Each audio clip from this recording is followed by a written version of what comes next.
बढ़ते हैं आगे। अगर आपकी कार 20 साल पुरानी है तो उसे आप नई स्क्रैपेज पॉलिसी के तहत स्क्रैप कर कई फायदे उठा सकते हैं। नई स्क्रैपेज पॉलिसी को आज ही पीएम मोदी ने लॉन्च किया है। सबसे पहले आप ये पूरी रिपोर्ट देखिए, फिर खबर तो समझिए।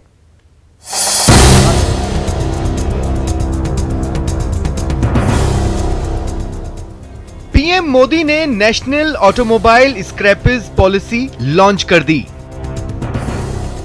इस पॉलिसी को लॉन्च करते हुए पीएम मोदी ने कहा कि इस पॉलिसी से ऑटो सेक्टर को नई पहचान मिलेगी।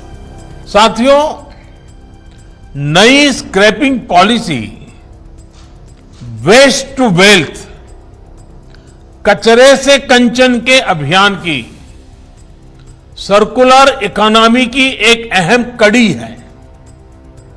ये पॉलिसी देश के शहरों से प्रदूषण कम करने और पर्यावरण की सुरक्षा के साथ तेज विकास की हमारी कमिटमेंट को भी दर्शाती है।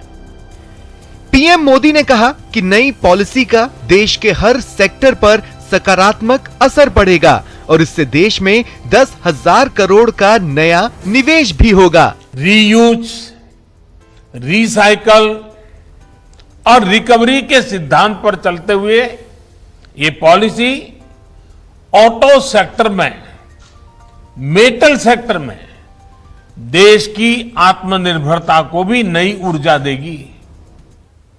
और आइए अब समझते हैं इस पॉलिसी से क्या क्या फायदे होने वाले हैं। खबर तो समझिए कि स्क्रैपेज पॉलिसी क्या है। इस पॉलिसी के तहत कमर्शियल गाड़ियों को 15 साल में कबाड़ किया जाएगा।